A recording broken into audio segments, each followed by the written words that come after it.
रामकृष्ण हरी. आपल्याला कीर्तन, भागवत, रामायण, शिवपुराण, प्रवचन, जागरण गोंधळ असे विविध कार्यक्रम पाहायचे व ऐकायचे असतील तर आजच आमच्या जागर सेवा या चॅनलला सबस्क्राईब करा. थोर भक्ती आवडते देवा, हेच थोर भक्ती आवडते देवा. संकल्पावे माया संसाराचे, ठेविले अनंते तैसे चिरावे. चित्ते असू द्यावे समाधान, वाहिल्या उद्वेग दुःखची केवळ. भोगणे ते फळ संचिताचे, ठेविले अनंते तैसे चिरावे. चित्ते असू द्यावे समाधान. तुका म्हणे घालू तयावरी भार, तुका म्हणे घालू तयावरी भार. वाहू हा संसार देवा पाये, ठेविले अनंते तैसे चिरावे. चित्ती असो द्यावे समाधान. विठ्ठल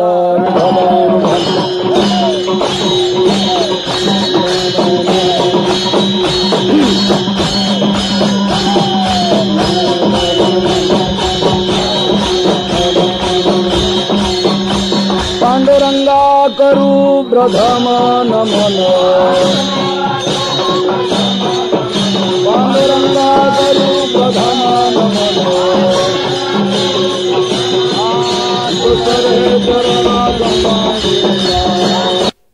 रंजऊ चित्तासे आपुलया, योऽन्त प्रविश्य मम वाचमिमां प्रसुप्तां. संजीवयत्यखिल शक्तिधर स्वधाम्ना. अन्यांश्च हस्तचरण श्रवणत्वगादेन, प्राणान्नमो भगवते पुरुषाय तुभ्यं. आत्मरूप गणेश स्मरण, सकळ विद्यांचे अधिकरण. तेची वंदो श्रीचरण, श्री गुरूंचे ते नमस्कारुनी. आता हेच थोर भक्ती आवडते देवा.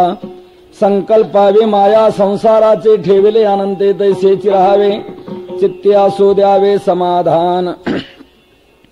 प्रस्तुत सेवेकरता घेतलेला अभंग देहूचे सुप्रसिद्ध साधू संत हृदय सम्राट विश्ववंद्य महाराष्ट्र भूषण जगद्गुरु तुकोबाराय यांचा आहे. या अभंगातून तुकोबाराय तुम्हा सर्व जीवांना देवाला आवडणाऱ्या भक्तीचं स्वरूप सांगतात. का सांगतात म्हणाल तर याचं एका वाक्यात उत्तर द्यायचं म्हणजे ते सांगण्याकरता आले होते म्हणून. जो जे कार्य करण्याकरता आलेला असतो त्याने ते कार्य करणं कोणी चुकीचं म्हणू शकत नाही. तुकोबारा भूतलावर अवतीर्ण झाले ते जगाला सन्मार्ग दाखवण्याकरता. आपला अवतार कार्य सांगत असताना तुकोबारांनी स्पष्ट हेच सांगितलं, आमचं मूळचं स्थान वैकुंठ खरं, परंतु ते सोडून आम्ही इथे आलो कशा करता. ऋषीमुनींनी जो पूर्वी मार्ग दाखवला त्याचं सत्यत्वाने आचरण करून दाखवून आड रानातून धावणाऱ्या जीवांना सन्मार्ग दाखवण्याकरता आम्ही इथे आलो, अशी त्यांची स्पष्ट भाषा आहे.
दासी आलो याच कारणासी बोलिले जेर्षी साच भावे वर्ताया झाडू संताचे मार्ग आड राणे भरले जग जग आड राणात भरले आहे.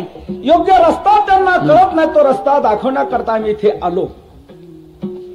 संत हे स्वतःहून या ठिकाणी आलेले असतात. इथे जगती तलावर येणाऱ्या 3 प्रकार पडतात. एक वर्ग असा आहे त्याला इथे यावंच लागतं, दुसरा वर्ग असा आहे त्याला इथे आणावं लागतं, आणि तिसरा वर्ग असा आहे की तो स्वतःहून येत असतो. पहिला वर्ग यावंच लागतो तो तुम्हा जीवांचा. तुम्हा मला या ठिकाणी जन्माला यावंच लागतं, नाही म्हणून भागत नाही. का? कर्माची कमाई आपण भरपूर करून ठेवलेली आहे म्हणून. ते कर्म भोग दिल्याशिवाय नष्ट होत नाही, म्हणून आपलं उरलेलं कर्म भोगण्याकरता आपल्याला इथे जन्माला यावंच लागतं.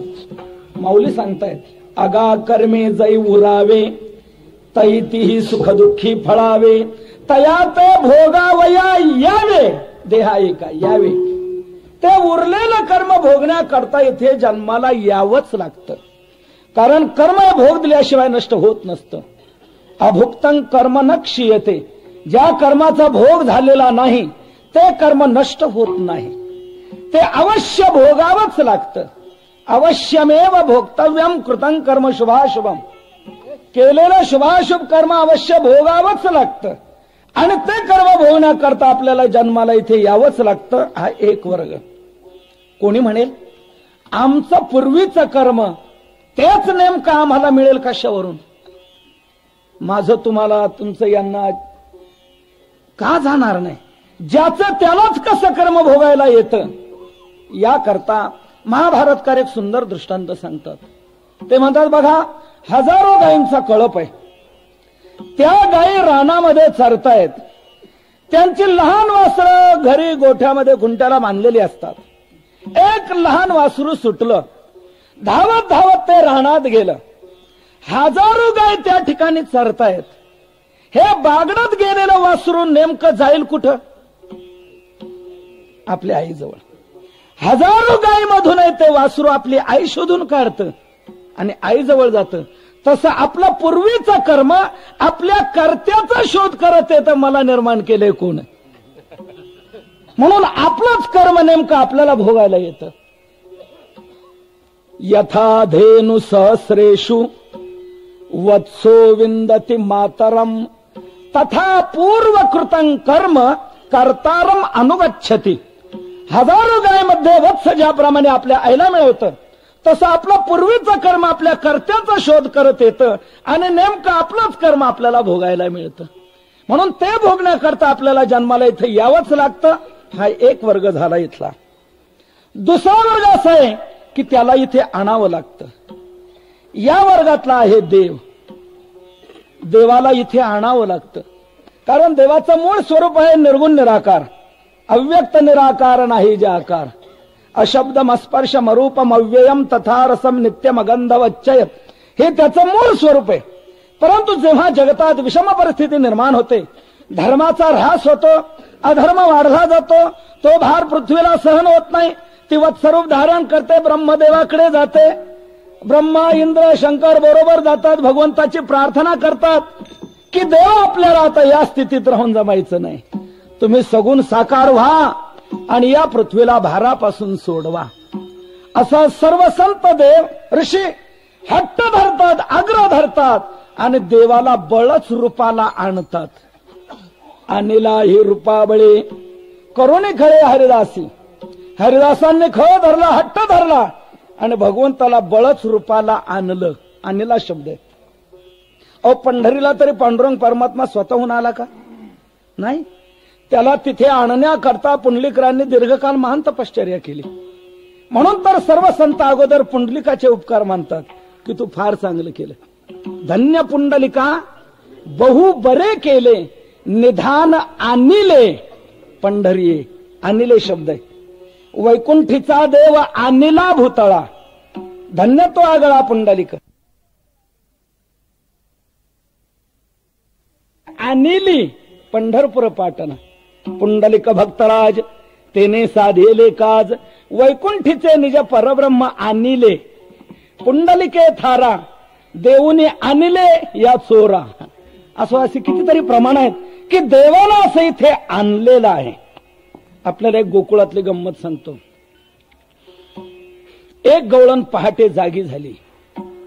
जागी झाल्यानंतर ती विचार करू लागली की सध्या चोरांचा सुळसुळाट फार झालेला आहे. न जाणं आपल्या इथे चोरी झाली नसेल कशावरून, शोध तरी घेऊन पाहावं म्हणून शोध घ्यायला लागली. तर शोधता शोधता तिच्या लक्षात आलं की आपल्या इथे नक्की चोरी झाली. कशावरून लक्षात आलं, ज्या दुधाणीमध्ये तिने रात्री माल साठवून ठेवलेला होता ती दुधाणी तिला जशीच्या तशी दिसली नाही. ती तिला पालथी दिसून आली. पहाती गवळणी तवती पालथी दुधाणी. दुधाणी पालथी कशी झाली? जडामध्ये स्वतः बदल होत नसतो. जडामध्ये कार्यकारित्व नसतं. जडामध्ये बदल घडवण्याकरता कोणीतरी चेतन असावा लागतो.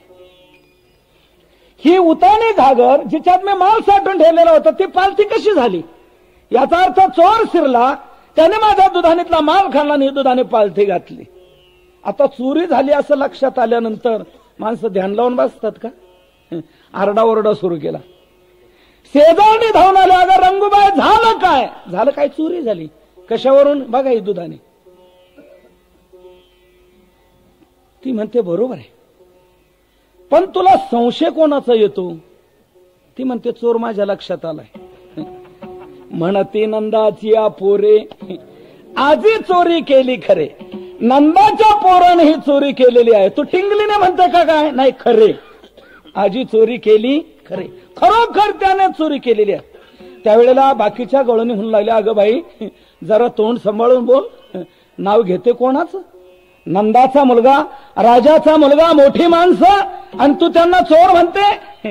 ही म्हणू लागली, बाई तुम्हाला माहित नाही, सध्या मोठे लोकच फार चोऱ्या करतायत. त्यांच्या चोरीला फक्त चोरी हे नाव द्यायचं नाही.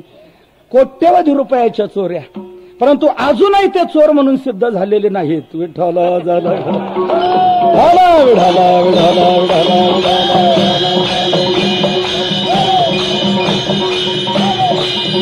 हो, त्या नंदाच्या मुलानेच माझ्या इथे चोरी केलेली आहे. ह्या बाकीच्या मुलाला त्याचंच नाव का घेते? तोच एकटा चोर आहे का? दुसरे कोणी चोरच नाही का? ही म्हणाली दुसरे चोर नाहीत असं नाही, परंतु माझ्या घरी जी चोरी झाली ही त्या चोराशिवाय दुसऱ्याला करताच येणार नाही. त्यावी न हे नासी नव्हे दुसरी आयसी. त्याच्याशिवाय दुसऱ्याला अशी नासाडी करता येणार नाही. काही चोऱ्या झाल्या की पोलीस खात्याच्या नक्की लक्षात येते ही त्या टोळीशिवाय ही चोरी होणार नाही. चोरामध्ये दोन जाती, एक साधा भुरटा चोर आणि दुसरा खास अट्टल चोर. साधा भुरटा चोर कोणाला म्हणावं? कीर्तनाला आल्यानंतर आलेल्यांच्या चपला चोरणारा. काही लोक कीर्तनाला येतात म्हणजे एवढ्याच कामा करता येतात. इथलं नाही सांगत बरं का, आमच्याकडचं सांगतो. हा साधा चोर, भुरटा चोर. परंतु काही खास अट्टल चोर असतात. पद्धतशीर संरक्षणात्मक मध्यभागी बंगला आहे, तट आहे, पोलीस बंदोबस्त आहे, सर्व पहारा असताना देखील चोरी होते. साध्या चोराकडून होऊ शकणार नाही. म्हणून ही म्हणते माझ्या घरी जी चोरी झाली ही त्या चोराशिवाय नाही. इतर चोर दृश्य पदार्थाची चोरी करतात आणि अदृश्याची चोरी करणारा हा विशेष चोर आहे. इतर चोर ज्याच्या इथे चोरी करतात त्याचं इष्टधन नेतात आणि त्याला अनिष्ट देतात, परंतु भगवान हा चोर ज्याच्या इथे चोरी करायला जातो त्याचा अनिष्ट घालवतो आणि त्याला इष्ट देतो. असा हा अलौकिक चोर आहे. तेव्हा दुसऱ्या कोणाला ही अशी चोरी करता येणार नाही. त्यावी नव्हे नासी नव्हे दुसरी आयसी.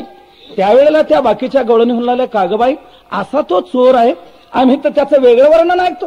तो म्हणे निर्गुण निराकार परब्रह्म असं म्हणतात. गोकुळाशी आले ब्रह्म अव्यक्त चांगले. ब्रह्म आहे. मग तो जर चोऱ्या करणार आहे तर ही पिढा तिकडच बरी होती ना निर्गुण निराकार स्थितीत. त्याला इथे आणलं कोणी? त्याला इथे कोणी आणलं हे ती शेवटच्या चरणामध्ये सांगते आहे.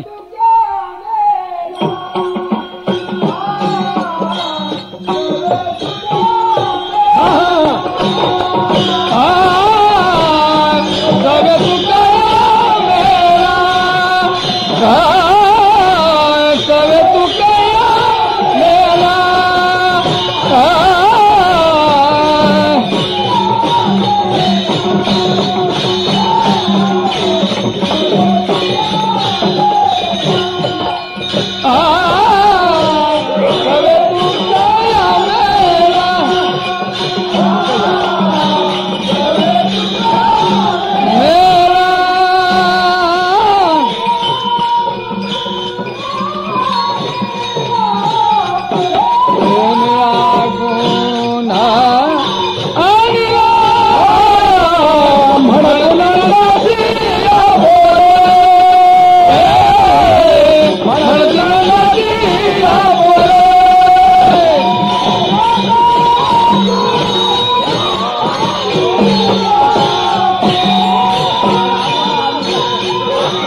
तुकया मेला तेने अगुणा आणेला, त्या गुणरहिताला हा मेला तुका तिथं गेला आणि त्याने ही पीडा इथे आणली.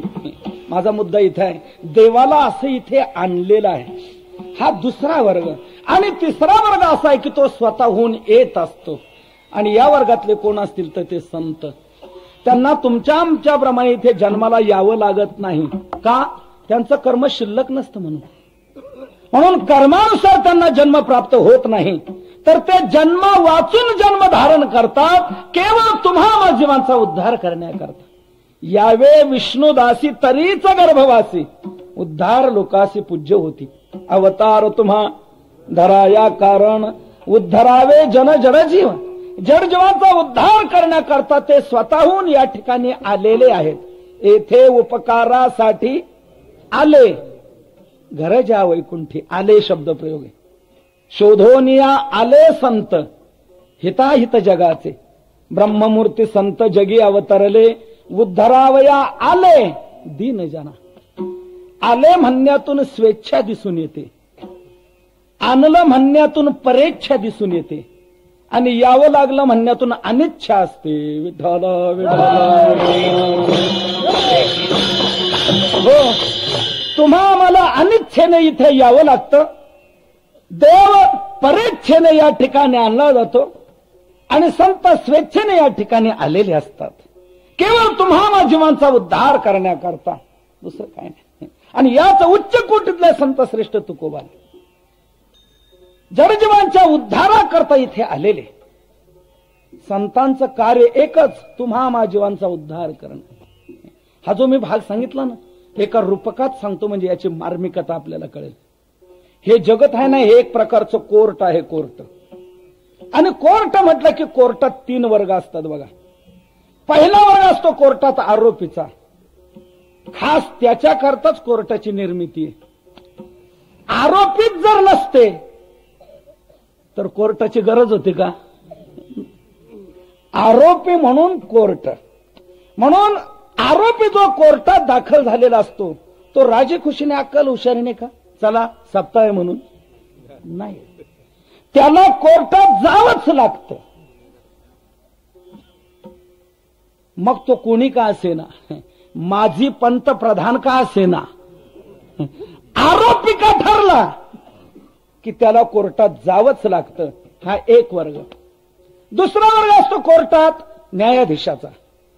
न्यायाधीश हा कोर्टात कशा करता असतो?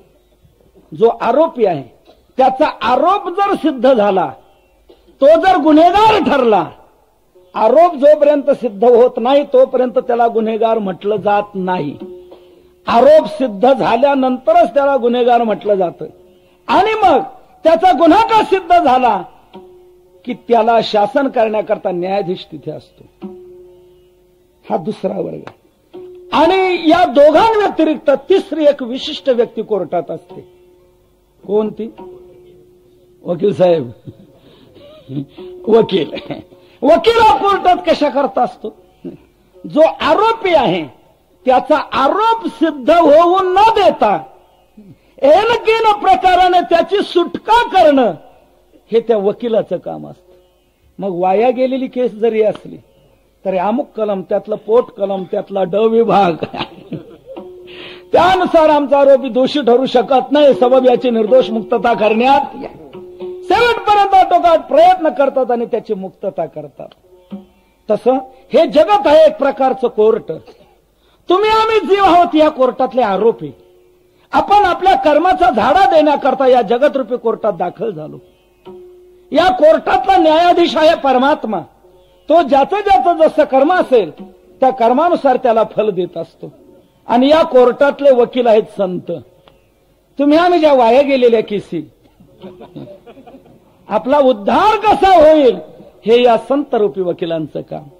मग ते शेवटपर्यंत आटोकाट प्रयत्न करतात आणि त्याची मुक्तता करतात. मला सांगा, वाल्हा कोळी साधी वाया गेलेली केस होती का? तितका कोणीच नाही. परंतु अशाचाही नारद रूपी वकिलांनी उद्धार केला. वाल्याचा वाल्मिक ऋषी बनवला. संत या कार्याकरता या ठिकाणी अवतीर्ण होतात. आणि याच उच्च कोटीतले संत श्रेष्ठ तुकोबाला ते म्हणतात आम्ही देखील याच कारणाकरता इथे आलो याच कारणास आलो म्हणे तुका मी नामाचा धारक उजळावया आलो वाटा खरा खोटा निवाडा. कशा करता महाराज जीव आड रानातून धावतायत. योग्य रस्ता त्यांना कळत नाही, तो रस्ता दाखवण्याकरता आम्ही इथे आलो. महाराजांनी रस्ता तरी कोणता दाखवला? त्यांनी रस्ता दाखवला तो भक्तीचा. तुकोबरा म्हणतात आम्ही भक्तीचा डांगोरा पिटू भक्तीचा डांगोरा. भक्ती हेच साधन, भक्ती हीच वाट तुम्ही धरा असं तुकोबरा लोकांना सांगू लागले. अन्य वाटांकडे जाऊच नका. का बरं? तुकोबरा म्हणतात त्याचं कारण आहे सर्व वाटांना कलियुगात झालाय टीबी, क्षयरोग झालेला आहे. अवघ्या वाटा झाल्या क्षीण, कली न घडे साधन, उचित विधी विधान न कळे न घडे सर्वथा भक्तिपंथ बहु सोपा. अन्य सर्व वाटांना कलियुगात टीबी झालाय. मी म्हटलंय त्याचं कारण तुकोबरा म्हणता अवघ्या वाटा झाल्या क्षीण झाल्या म्हणून मी टीबी म्हटलं. कलियुगात त्यांचं साधन घडू शकत नाही. का घडू शकत नाही? साधन घडण्याकरता पहिल्यांदा त्यातला विधी कळावा लागतो. मुळात विधीच कळत नाही. उचित विधी विधान न कळे, कळलं तरी न घडे आणि घडलं तरी सर्वथा न घडे. म्हणून अन्य वाटा ज्या आहेत त्या उपयोगाच्या नाहीत, तर भक्तिपंथ बहु सोपा. भक्तिपंथ, भक्तीची वाट ही सोपी वाट आहे, सर्वांना जाता येण्यासारखी आहे आणि निश्चित मुक्कामाला पोहोचवणारी आहे. इतर काही वाटा आहेत त्या मुळात कळतच नाही आणि काही वाटा झेपत नाहीत. न कळणारी वाट म्हणजे कर्म मार्ग आणि न झेपणारी वाट म्हणजे योग मार्ग. तुकोबरा म्हणतात या दोन्ही वाटा आम्ही मोडून काढल्या. मोडून या वाटा सूक्ष्म दुस्तर केला राज्य भार चाले ऐसा. अशी वाट ती कोणती दाखवली? भक्तीची. तुकोबरा गावोगाव प्रचारदारा करू लागले बाबांनो भक्ती करा, भक्ती करा, अन्य मार्गाकडे जाऊ नका, भक्तीच करा असं आग्रहाने लोकांना सांगू लागले. काही लोक म्हणू लागले महाराज तुम्ही आम्हाला भक्ती करायला सांगता, ठीक आहे, पण त्या भक्तीचा उपयोग काय सांगा आम्हाला. तुकोबरा म्हणतात भक्तीचा उपयोग ती परलोकी तुमच्या कामाला येईल. काय कामाला येईल? यमाच्या तावडीतून सोडवेल. करा हरिभक्ती परलोकी कामा सोडविल यमा पासोनिया, सोडविल यमा पासोनिया. करा हरिभक्ती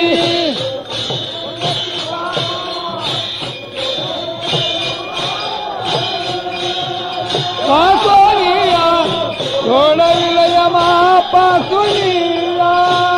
हो, करा हरिभक्ती परलोकी कामा. परलोकी तुमच्या कामाला येईल. काय कामाला येईल? सोडविल यमापासून. यमापासून ती तुम्हाला सोडवेल. यमापासून सोडवणारं दुसरं काहीच नाही. फक्त आपण जर भक्ती या जीवनात केली असेल तरच यमापासून आपली सुटका होऊ शकते. ज्या वेळेला आपलं आयुष्य संपतं त्यावेळेला यमदूत आपल्याला घेऊन जातात आणि यमाच्या समोर उभं करतात. यम चित्रगुप्ताला विचारतो, चित्रगुप्ता बघ हे लातूरचे आलेले आहेत, बघ यांचं काय रेकॉर्ड आहे, काय परिस्थिती आहे सांग. चित्रगुप्त त्यांची फाईल काढतो आणि ती यमाच्या पुढे ठेवतो. अथ कालस चित्रगुप्तम आभूयेदम अभाषत अस्य शिक्षा विधानंच यथावत वद पंडित. हे पंडिता, याला कोणती शिक्षा द्यायची, याने काय केलेलं आहे ते जसंच्या तसे माझ्या पुढे ठेवतो. चित्रगुप्त त्याप्रमाणे रेकॉर्ड ठेवतो.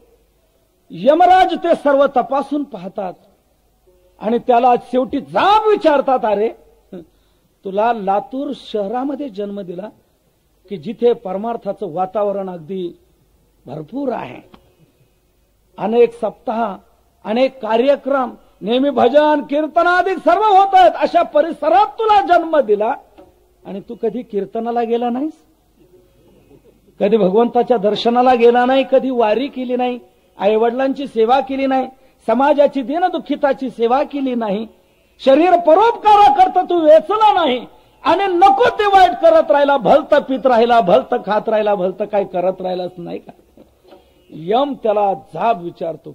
यमधर्म म्हणे तया दोषी आसी, कारे केशवासी चुकले ती कथा पुराण श्रवण, होते तुम्हा कान डोळे मुख, कान डोळे मुख संतांची संगती, न धराच चित्ती सांगितले.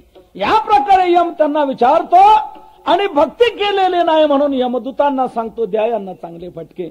मग यमदूत नेतात त्यांना आणि काय करतात, मारिती तोडीती झोडीती निष्ठुर, यमाचे किंकर बहुसार. म्हणून बाबांनो, भक्तीच फक्त उपयोगाला येणारी आहे, यमाच्या तावडीतून सोडवणारी आहे. म्हणून तुम्ही भक्ती करा असं तुकोबरा लोकांना सांगू लागले.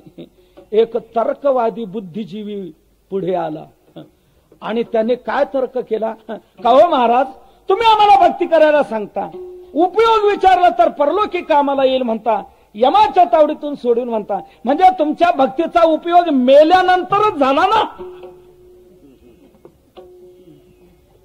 जिवंतपणे या शरीरामध्ये या भक्तीचा काही उपयोग आहे का. तुकोबारा म्हणतात भल्याग्रस्त विचार कर, जिचा मेल्यानंतर आपल्याला उपयोग होऊ शकतो तिचा या जीवनात उपयोग होणार नाही का. निश्चितच उपयोग होणार. या जीवनात काय उपयोग होतो, ज्या समाधानाकरता तुम्ही रात्रंदिवस धडपड करता ते समाधान या भक्तीने प्राप्त होतं. नारद महर्षी या भक्तीचं फल या जीवनात काय मिळतं ते सांगतात. यल्लब्ध्वा पुमान सिद्धो भवति, तृप्तो भवति, अमृतो भवति, यत् प्राप्य न किंचित वांछति, न शोचति, न द्वेष्टि, न रमते, नोत्साही भवति. असं भक्तीचं महान फल याही जीवनात प्राप्त होतं. महाराज, नारदांनी सांगितलं आणि ते तुम्ही आम्हाला सांगता, तुमचा काय अनुभव आहे का. महाराज म्हणतात माझा अनुभव तुम्हाला सांगतो. तेने सदा चेता समाधान, तेने सदा चेता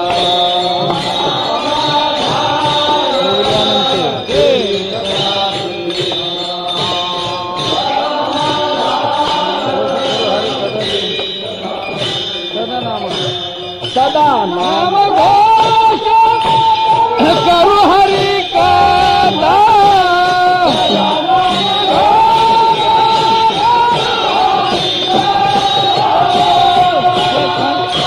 घोष करू हरि का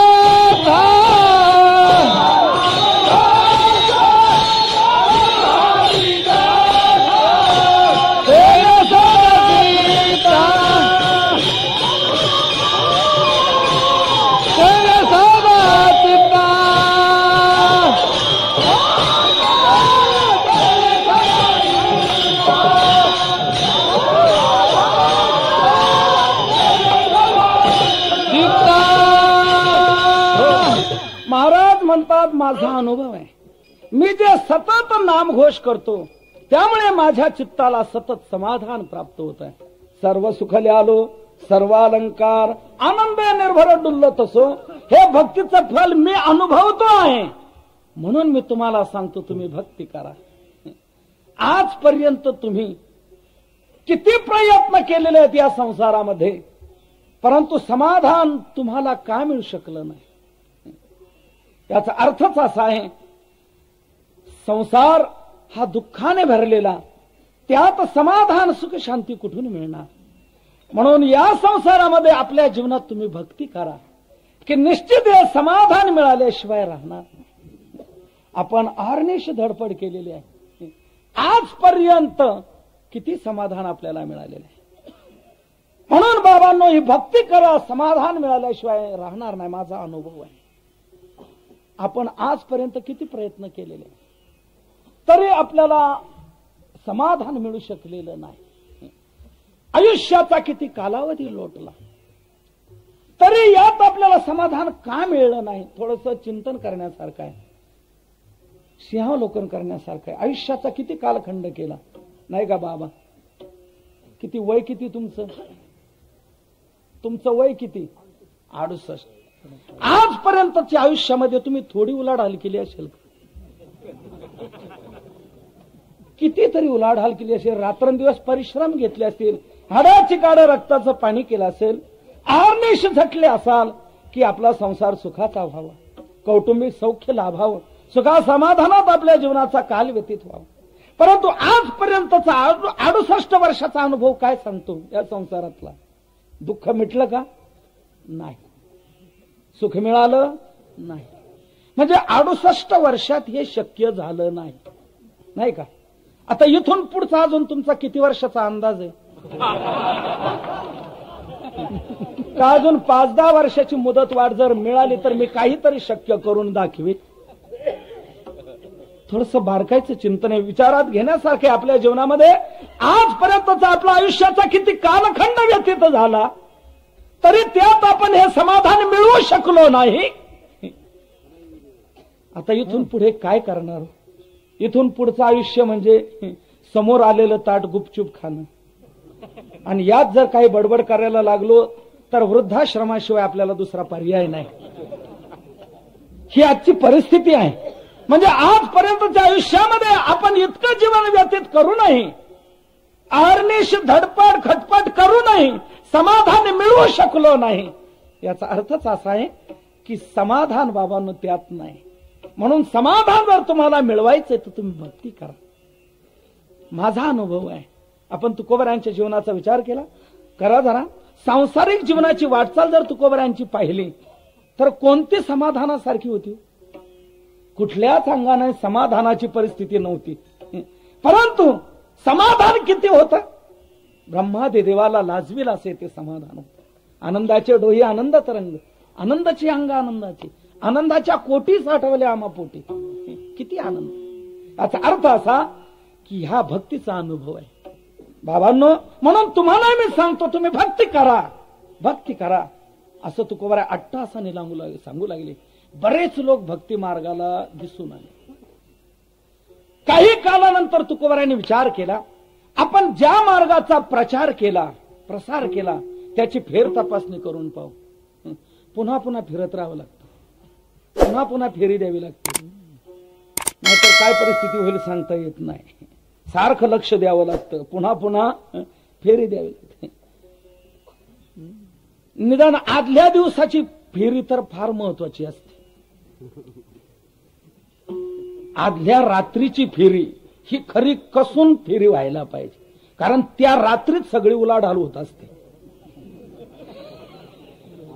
आता तुमच्या लक्षात आलं, जास्त विस्तार करण्याचं कारण नाही.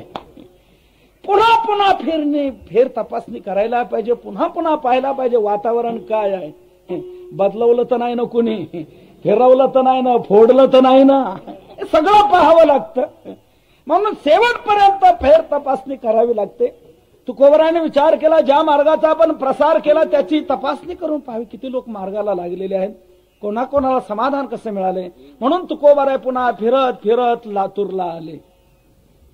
मंडप दिसला, लाइटिंग दिसली, टाळाचा आवाज कानावर आला, भजन चालताना दिसून आलं, मंदिर दिसून आले, परमार्थ करताना लोक तुकोबारायांना दिसून आले. परंतु जवळून ज्या वेळेला तुकोबारायांनी लोकांना पाहिलं त्यावेळेला लोकांचा चेहरा तुकोबारायांना असा दिसून आला की जणू काय कोणाला पोचूनच आलेत. कुठं? स्टँडवर नव, स्मशानात. असा सुतकी चेहरा, व्यथित चेहरा तुकोबारायांना दिसून आला. फोडिली गोवरी ऐसी दिसे तोंडावरी. त्यावेळेला तुकोबाराय म्हणू लागले, का रे बाबांनो, तुम्ही भक्ती तर करताना दिसता पण समाधान तर काय दिसत नाही, काय आहे काय? लोक म्हणाले, महाराज तुम्ही देहूचे तुकाराम महाराज हो, बरं झालं आम्ही तुमचीच वाट पाहत होतो. मागच्या वेळेला तुम्ही आमच्या गावी आलात आणि आम्हाला सांगितलं भक्ती करा, समाधान मिळतं. नारदांनी सांगितलंय, आम्ही अनुभवलंय, म्हणून तुम्ही आम्हाला सांगितलं. त्या दृष्टीने आम्ही भक्ती मार्गाला लागलो, भजनी मंडळ स्थापन केलं, नगरला जाऊन टाळ आणले, पंढरपुराहून विना आणला, पखवाज आणला, सर्व आम्ही सुरू केलं. परंतु तुम्ही जे समाधान दाखवलं होतं ते काय आम्हाला अजून मिळालं नाही. तेव्हा आम्ही वाटच पाहत होतो की ते थाप मारणारे महाराज कधी मिळतील. आम्हाला लावलं नादाला, भक्ती करायला लावलं, परंतु या समाधान अजून काय मिळत नाही आम्हाला, काय कारण? तुकोबाराय म्हणतात बाबांनो मिळायलाच पाहिजे समाधान. भक्ती करताना समाधान मिळायलाच पाहिजे. नारदांनी सांगितलं, आम्ही अनुभवलं, म्हणून तुम्हाला मिळायलाच पाहिजे. लोक म्हणाले आमचा अनुभव सांगतो की आम्हाला मिळत नाही. तुकोबाराय म्हणतात मग भक्ती करूनही जर तुम्हाला समाधान मिळत नसेल तर शास्त्राचा एक अबाधित सिद्धांत आहे की साध्य जर प्राप्त होत नसेल तर साधन चुकतंय हे मानावं लागतं. साधन निर्दोष व्हायला हवं, साधन बिनचूक व्हायला हवं, मग साध्याची प्राप्ती होईल. जर साधन करूनही साध्याची प्राप्ती होत नसेल तर हे निर्विवाद त्रिवार सत्य आहे की साधन आपलं चुकतंय. लोक म्हणले महाराज म्हणजे तुमच्या बोलण्याचा आशय हा स्पष्ट होतो की आम्ही जी भक्ती करतो ती तुम्हाला चुकीची म्हणायची. तुकोबाराय म्हणतात यात काय संशय, मी चुकीची म्हटलोच नसतो जर तुम्हाला समाधान मिळालं असतं तर. पण भक्ती करूनही ज्या अर्थी तुम्हाला समाधान मिळत नाही याचा स्पष्ट अर्थ असा की समाधान मिळवून देणारी भक्ती तुमच्याकडून घडत नाही. लोक म्हणू लागले ठीक आहे काय हरकत नाही, अजून काही दिवस गेलेले नाहीत, अजून उरलेलं आयुष्य आमचं आहे, त्यात आम्ही ही क्रांती करू शकतो, बदल करू शकतो. सांगा आजपर्यंत आम्ही भक्ती केली चुकीची, आता सांगा आम्हाला कशी आम्ही भक्ती करू म्हणजे ती योग्य भक्ती होईल, ती निर्दोष भक्ती होईल, आता सांगा आम्हाला. तुकोबाराय म्हणतात ठीक आहे काय हरकत नाही सांगतो, लक्षात घ्या.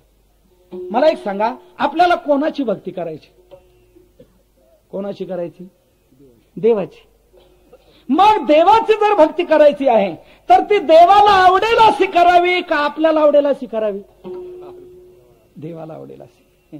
तुकोबाराय म्हणतात तुमचं चुकतंय ते इथंच चुकतंय, तुम्हाला आवडेल अशी तुम्ही भक्ती करत राहता, देवाला आवडेल अशी भक्ती तुमच्याकडून होत नाही म्हणून भक्तीचं फल तुमच्या पदरात पडत नाही असं स्पष्ट सांगितलं. लोक म्हणाले महाराज असं जर आहे तर देवाला आवडणारी भक्ती कोणती आहे ती तरी सांगा की ही देवाला आवडणारी भक्ती आहे.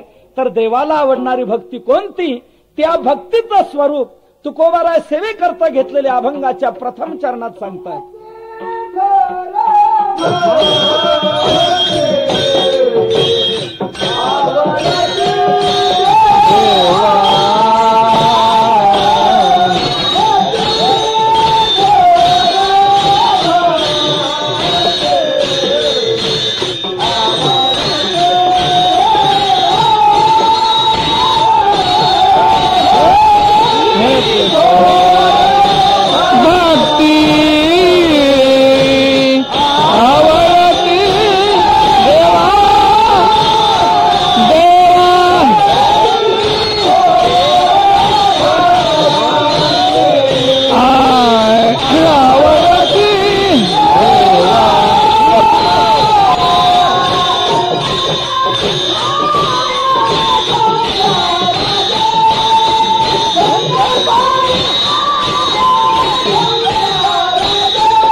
कोणती?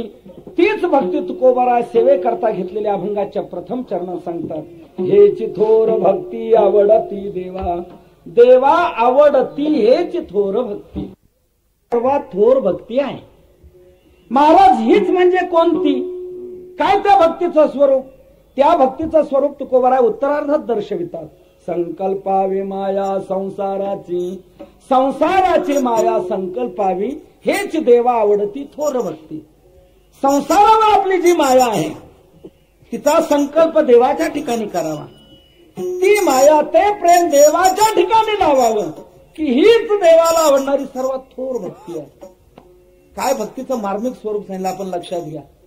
तुकोबाराने संसार सोडायला सांगितला नाही. संसार खुशाल करा, पेट्रोल पंप बंद करू नका, दुकान चालू ठेवा, नोकरीला राजीनामा देऊ नका, शेती बंद करू नका, बँकेत जाणं बंद करू नका. आपल्या वाट्याला जो व्यवसाय आहे तो व्यवसाय करा, सुखे करावा संसार, फक्त कर्तव्य म्हणून तो पार पाडा. आणि प्रेम मात्र देवाकडे लावा, की हीच देवाला आवडणारी सर्व थोर भक्ती आहे. संसार हा विधीने करावा आणि परमार्थ हा आवडीचा असावा. आपलं होतंय उलट, उलट होतं. भक्ती करतो आपण, पण उलट पद्धतीची होते. आपण संसार आवडीने करतो आणि परमार्थ विधीवर ठेवतो. का चला ना भजनाला, भजनाला आज कोण वार म्हणे, आज बुधवार, मग म्हणे आज नाही, सोमवार आणि गुरुवार. मला सांगा बाकीचे वार काय घातवार आहेत का भजनाला? आपण काही विधी ठरवतो परमार्थाचा, की या वेळेला करायचं, त्या वेळेला करायचं. संसाराकरता कोणते कोणते वार नक्की, वजा कोणते कोणते आहेत, नक्की कोणते कोणते, त्याला असलेले वार कमी पडतात. तुकोबारा म्हटलं संसार तुम्ही खुशाल करा, पण कर्तव्य म्हणून करा. शरीर रक्षणाकरता करा, आपल्यावर कौटुंबिक जबाबदारी आहे ती पार पाडण्याकरता करा, कर्तव्य म्हणून करा, पण प्रेम मात्र देवाकडे लावा. संसारात वावरायला तुकोबारांचा विरोध नाही, आपल्यात मात्र संसार ठेवू नका. आपण संसारात असावं, पण आपल्यात संसार नसावा. आमचे गुरुवर्य मामासाहेब दांडेकर सांगायचे, नाव पाण्यात असावे, हरकत नाही, नावेत पाणी नसावं. नाव पाण्यात असावे, नावेचं काम पाण्यातच आहे. जमिनीवर तिचा कवडी इतका उपयोग नाही, नाव पाण्यातच उपयोगाची, म्हणून नाव पाण्यात असावी, पण नावेत मात्र पाणी नसावं. नावेत पाणी शिरलं तर काय होईल? बुडेल आणि बसणारे तरतील. हा नाव बुडाली की बसणारे बुडणार.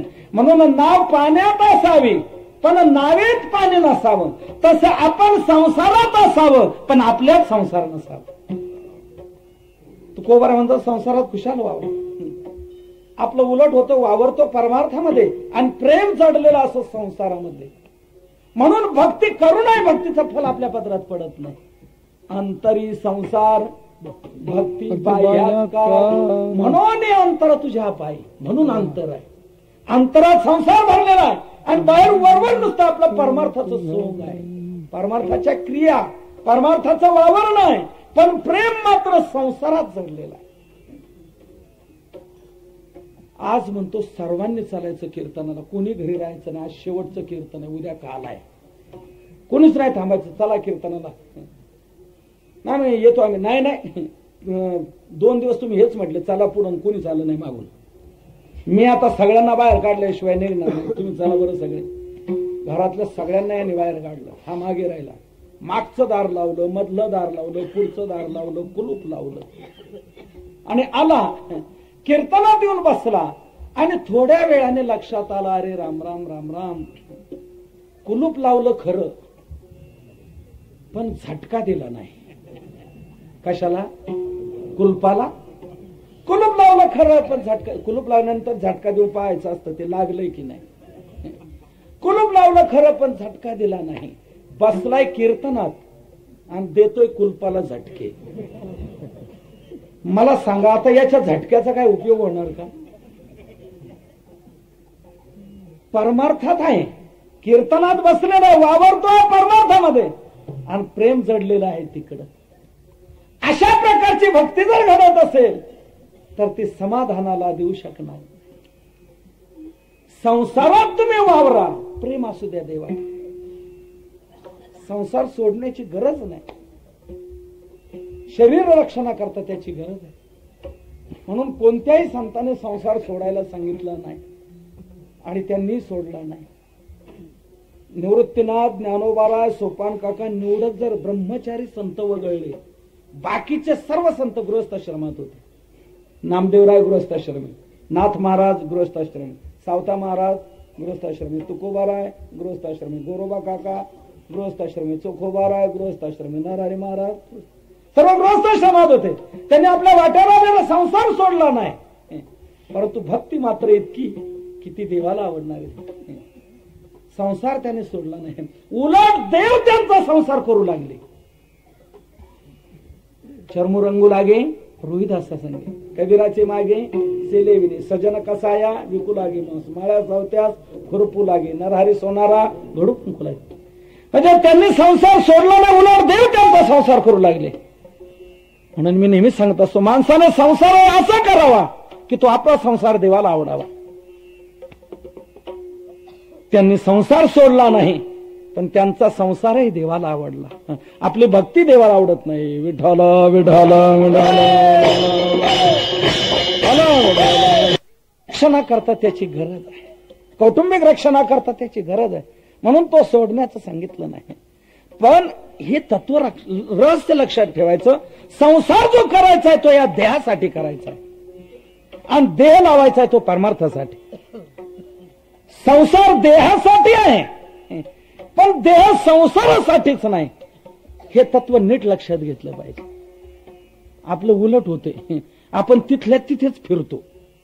संसार देहासाठी, देह संसारासाठी, संसार देहासाठी, देह संसारासाठी. जसं ते घड्याळ असतं ना लोलकचं, तो लोलक इकडं तेवढाच इकडं तेवढा, तसं आपलं तिथल्या तिथेच असतं. संसार देहासाठी, देह संसारासाठी. यापेक्षा पुढे आपण आपल्या जीवनात काहीच प्रगती करून घेत नाही. संसार देहासाठी आहे, पण देह संसारासाठी. उदाहरणाने सांगा म्हणजे झटकन आपल्या लक्षात येईल.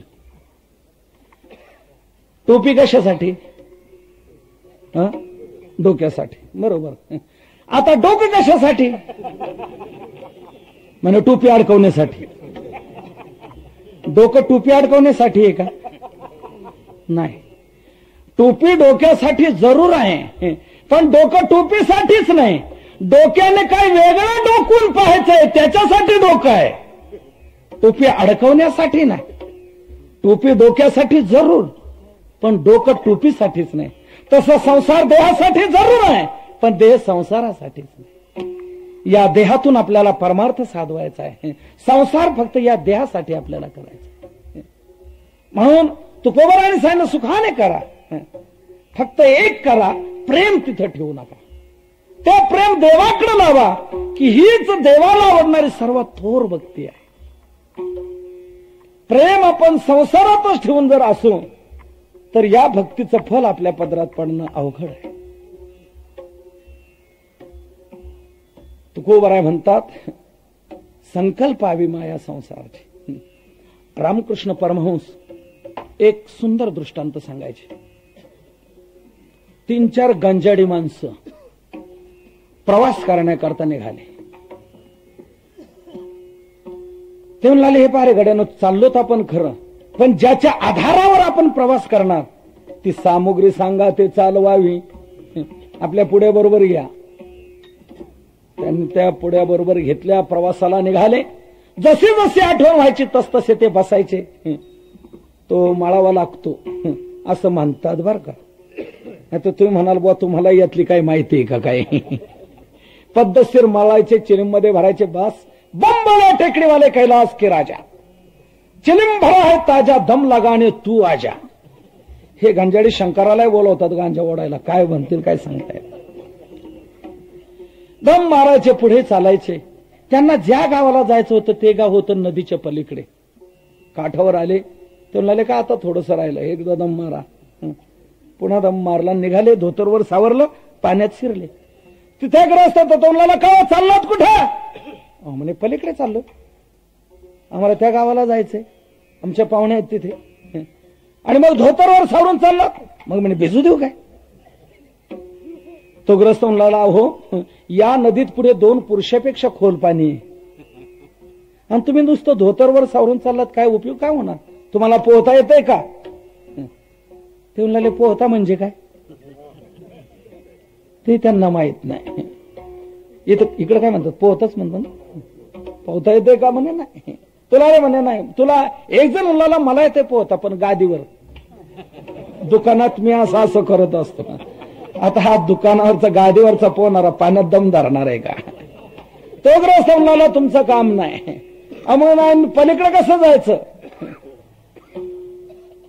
एक नाव असते वर, जर तो नावाडे असेल तर तुम्हाला पलीकडे घेऊन जाईल. जर तर कशी भाषा वापरतो. हो म्हणे बरोबर आहे. मुक्कामी गाडी येईपर्यंत तो नावाडी असतो.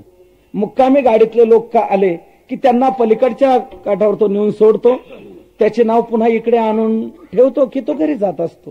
त्या मुक्कामी गाडीपर्यंत मात्र तो नक्की थांबतो. ती जर गेली नसेल तर तुम्हाला मात्र जमू शकेल. निघाले, चला चला. संध्याकाळ झालेली होती.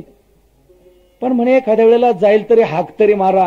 ओ नावाडी बाबा हाक मारतायत. पण नेमका प्रकार तसा घडला होता. गाडी येऊन गेली होती. त्या नावाड्याने लोकांना पलीकडे नेऊनही सोडलं होतं. आपले नाव अलीकडच्या काठावर आणून त्या नावेचा दोर काढून काठावरच्या लिंबाच्या झाडाला बांधूनही टाकला होता ते नाव. ते वल्ले आड बदलणं पण तो घरी निघून गेला होता. आणि हाक मारतायत ओ नावाडी दादा. आता नाही तो कुठून देणार. ते म्हणला काय रे भानगड त्याने फसवलं तर नाही. तिसरा म्हणला नाही रे तसं नसेल. निदान बारकाईने बघा रे काय नाव तरी दिसते का. आता अंधकार झाला होता संध्याकाळची वेळ. जरा जरा दिसायला लागलं म्हणे. हालताना दिसते काहीतरी पाण्यावर बर का. नाव असावी म्हणे. चौथा म्हणला अरे पण नावाडी. पहिला म्हणतो अरे नसे ना नावाडी. नाव तर आहे ना, आपण मारू म्हणे, त्यात काय अवघड आहे. बरं म्हणे. ते आले, नाव होती पण नावाडी नाही. आता काय करायचं म्हणे. चला आपण मारू म्हणे वल्ले, त्यात काय अवघड आहे. त्यांनी म्हणे वल्ले इथेच कुठे असतील. एका बाजूला कोप होती, एक झोपडी बांधलेली, त्याच्यात पाहिलं तर ते सापडले. घेतलं, नावेमध्ये बसले.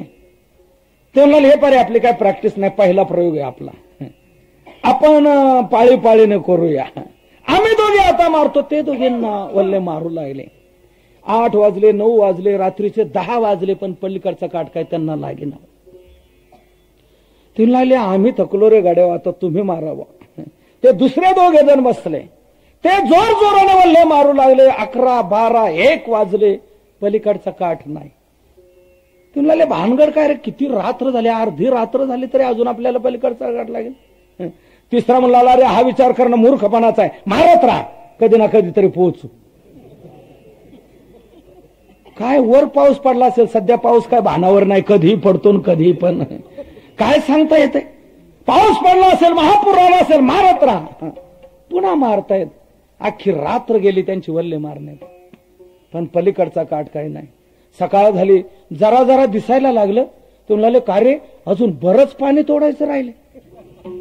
पण म्हणे रात्रभरात आपण किती पाणी तोडून आलो. म्हणून या बाजूला वळून पाहिलं तर संध्याकाळी जिथे बसले होते तिथेच. थोडेही हल्ले नाही. रात्रभर वल्हे मारून जागच्या जागीच का राहिले आपल्या ध्यानात आलं असेल कदाचित. हा शाबास. नावेमध्ये बसले, वल्हे मारले, मारू लागले. परंतु त्या नावाड्याने नावेचा दोर जो काठावरच्या लिंबाच्या झाडाला बांधला होता तो या पठ्ठ्यांनी सोडलाच नाही ना. तो दोर सोडला नाही आणि वल्हे मारत राहिले. मला सांगा हे कधी पलीकडच्या काठाला जातील. कधीच नाही. फक्त एकच मार्ग आहे, दोर सोडावा आणि मग वल्ले मारा. माफ करा बर का, त्यांना नका हसू. तुमची आमची तीच परिस्थिती झालेली आहे.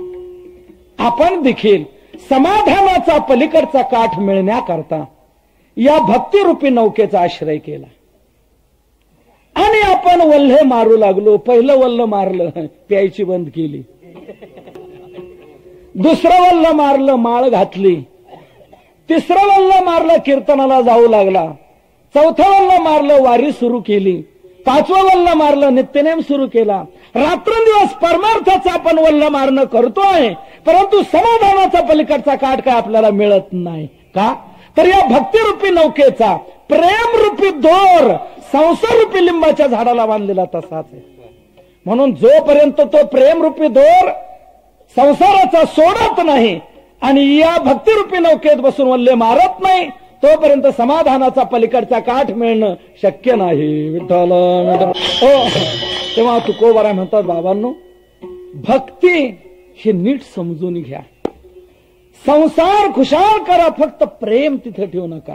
ते प्रेम इकडे देवाकडे लावा, की हीच देवाला आवडणारी सर्वात थोर भक्ती आहे. हीच थोर भक्ती आवडती देवा, संकल्पावे माया संसाराची. या भक्तीला दोन विशेषणं दिलेली आहेत, आवडती आणि थोर. आवडणारी कशी आणि सर्वात थोर कशी, मी नंतर ओझरता भाग पुढे सांगेल. तूर्त भावार्थ संपवतो. तुकोबाराय म्हणतात, देवाला आवडणारी ही सर्वात थोर भक्ती आहे. पण कहू महाराज, प्रेम जर आम्ही देवाला लावलं तर संसार होणार कसा? प्रेम नसेल तर संसारही नीट होऊ शकत नाही. आणि संसार जर धड झाला नाही तर शरीर यात्रा चालणार कशी?